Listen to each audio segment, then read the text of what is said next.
दोस्तों, स्वागत है आपका हमारे चैनल ज्योतिष के महाउपाय पर। अगर आप हमारे चैनल पर पहली बार विजिट कर रहे हैं तो चैनल को एक बार सब्सक्राइब जरूर करें और साथ ही नोटिफिकेशन ऑन कर लें, जिससे हमारी हर नई वीडियो का नोटिफिकेशन आपको तुरंत मिल सकेगा और आप नई वीडियो तुरंत देख सकेंगे। हिंदू धर्म में ब्रह्म मुहूर्त में उठना बेहद लाभकारी माना गया है। माना गया है कि अगर आप ब्रह्म मुहूर्त के समय उठते हैं तो इसके बहुत सारे फायदे हैं। ब्रह्मकाल का हमारे शास्त्रों में भी वर्णन है। अगर आप ब्रह्म मुहूर्त या ब्रह्मकाल के समय उठते हैं तो इससे मनुष्य को सौंदर्य, लक्ष्मी, बुद्धि, स्वास्थ्य आदि की प्राप्ति होती है। आपका मन शांत और तन पवित्र होता जाता है। ब्रह्म मुहूर्त में उठना हमारे जीवन के लिए बहुत लाभकारी है। इससे हमारा शरीर स्वस्थ होता है और दिन भर स्फूर्ति बनी रहती है।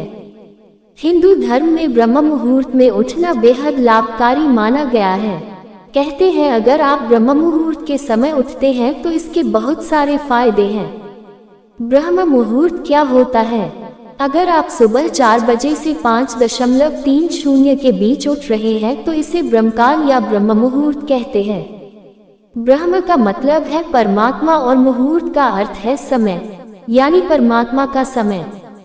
अगर आप नित्य इसी समय उठते हैं तो इसे भगवान या परमात्मा का समय बताया गया है। यह वो समय होता है जहां रात का अंत और दिन की शुरुआत होती है। दूसरे शब्दों में कहें तो अंतिम पहर, यानी जब रात खत्म होती है और सुबह शुरू होती है, उस समय को ब्रह्मकाल माना जाता है। अगर आप अपने दिन की शुरुआत इस मुहूर्त में उठकर करते हैं तो आपका दिन ऊर्जा से भरा जाता है, साथ ही आपको अपने पूरे दिन के काम में सफलता हासिल होती है।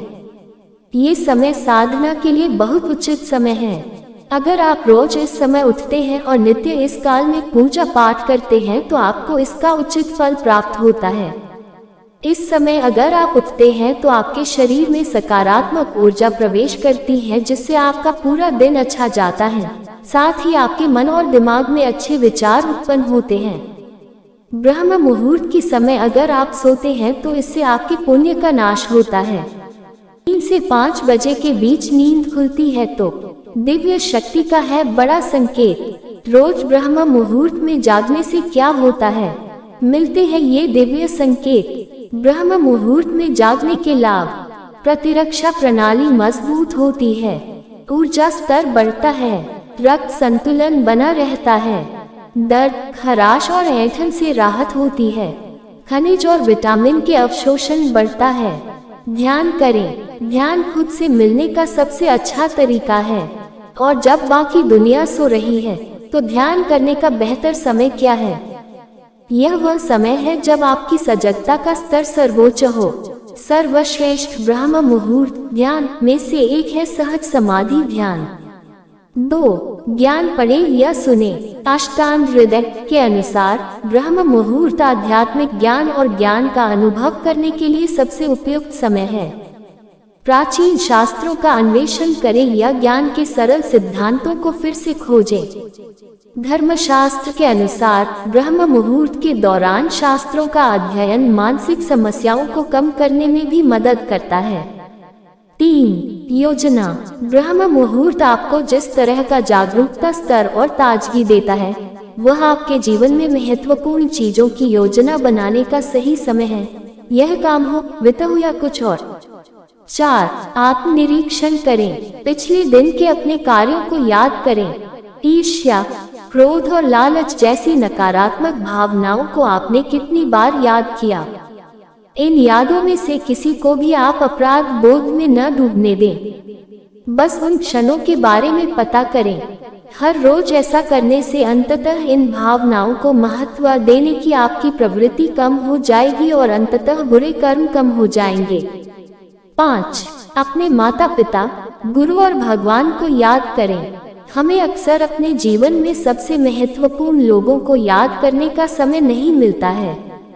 ऋषि शौनक कहते हैं, मानसिक रूप से अपने माता पिता, गुरु और जिस ऊर्जा को आप मानते हैं उसको याद करें। उसे ईश्वर या सार्वभौमिक ऊर्जा कहते हैं। ब्रह्म मुहूर्त में यह चीजें नहीं करनी चाहिए। न खाएं, ब्रह्म मुहूर्त में भोजन करने से बीमारियां होती हैं। तनावपूर्ण गतिविधि न करें।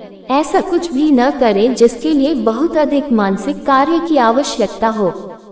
ऐसा करने से उम्र कम हो जाती है। क्या सभी को ब्रह्म मुहूर्त में जागना चाहिए? अष्टांग हृदय के अनुसार केवल एक स्वस्थ व्यक्ति को ब्रह्म मुहूर्त में जागना चाहिए।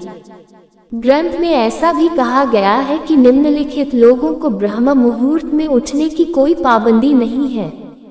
1. गर्भवती महिला। 2. बच्चे। 3. वृद्ध लोग जो शुरू से ही इस अवधि में नहीं जागे हैं। 4. किसी भी शारीरिक और मानसिक बीमारी से पीड़ित लोग। 5. जिन लोगों का रात का भोजन नहीं पचा हो।